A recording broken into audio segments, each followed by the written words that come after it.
Lila's journey into the heart of Oregon's Tillamook State Forest. Part 2. Awakening Fears.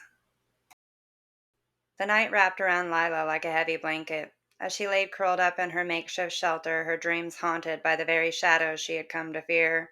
Suddenly, just before dawn, a deafening crash shattered the silence of the forest, jolting her awake. Heart racing, she strained to listen, her instinct screaming that something large was approaching, something that did not belong in the tranquility of the night. In a panic, Lila scrambled to her feet, her limbs clumsy with sleep and dread.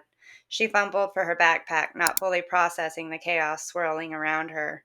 With adrenaline surging, she threw it over her shoulder and bolted, leaving the clearing. The dense underbrush clawed at her legs, but she did not stop to navigate the path. She just ran, driven by a primal fear that compelled her to escape. Each heartbeat pounding in her ears like a war drum, urging her to go faster, to flee whatever menace lurked behind her. The forest, once enchanting, had transformed into a twisted labyrinth, clawing at her skin, full of dark corners and hidden dangers.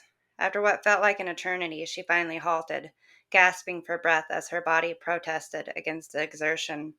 The chilling realization washed over her like a cold wave. She was deeper in the woods than ever before, further from the clearing and the slumbering safety she had left behind.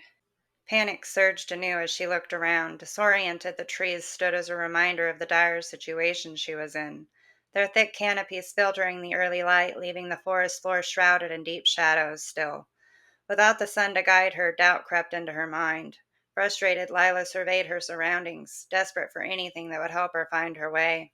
Her eyes landed on a massive tree, its trunk gnarled and ancient, rising tall above the rest. A potential vantage point? Hope ignited within her.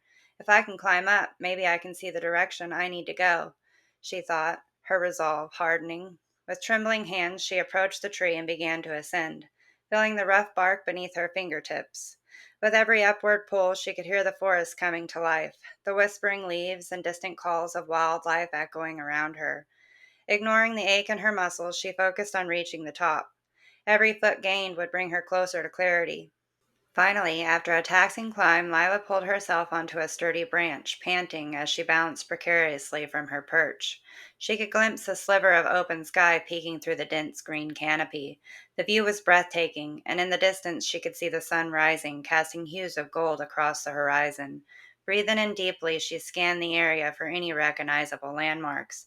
There, to the east, she spotted the faint glimmer of water, perhaps the creek she had heard earlier.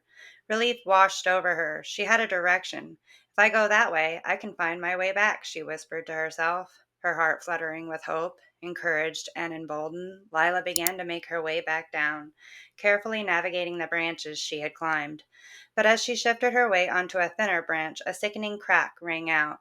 The branch snapped beneath her, and Lila felt the ground drop away. In a frantic bid for stability, she reached for anything she could grip, but gravity had other plans. She tumbled, branches tearing at her as she fell. The world blurred into a chaotic swirl of green and brown. With a jarring thud, she hit the forest floor, the impact knocking the breath from her lungs. Pain shot through her left ankle. A sharp, searing agony told her that something was terribly wrong. Isolated and injured, and far from any sign of civilization, Lila could only sit there, her breath shallow and panicked, contemplating whether to find the strength to continue or wait in despair. Gritting her teeth against the pain radiating from her ankle, she summoned her resolve. Pulling herself up with shaky hands, she winced but fought through the agony, focused on finding a way to move forward. She scanned her surroundings, her heart racing as she looked for something, anything that might serve as a walking stick to support her. Spotting a sturdy branch not far off, she limped over and propped herself against it, leaning heavily on it as she tested its weight. It was rough and resilient, a perfect companion for her injured state. Just as she took a deep breath, attempting to calm the chaos in her mind, a low growl echoed through the still air, slicing through her momentary sense of control like a sharpened blade. The sound was deep and resonant, sending icy tendrils of dread spiraling through her veins. Trembling, Lila's wide eyes darted towards the darkness, adrenaline coursing through her body as each thump of footfall against the earth grew even closer. In the solitude of dawn, with trepidation wrapping around her tightly, Lila felt the cruel reality crashing down. She was not just lost and injured in the forest, she was on the brink of something far darker than she could ever imagine. The realization hit her like a cold wave. She was being hunted. The pain in her ankle faded momentarily, replaced by a fierce surge of adrenaline that compelled her to run. The instinct to survive kicked in, and she stumbled forward, aware that whatever was trailing her could easily rip her to shreds without hesitation. Her heart raced as she fled, the branches scratching at her arms and legs, the leaves rustling like whispers of doom. Behind her, she could hear the breath of the predator, each inhale like a dark promise, each exhale a reminder of her fragility. Lila didn't dare look back. She only focused on the path ahead, navigating the winding maze of trees and underbrush in a frantic bid for safety. The growl echoed even closer now, a fierce reminder that her time was limited.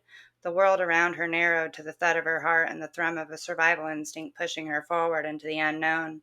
The shadows danced menacingly. And as panic threatened to overwhelm her, Lila sprinted deeper into the forest, one thought driving her onward. She had to escape before the inevitable fate caught up to her.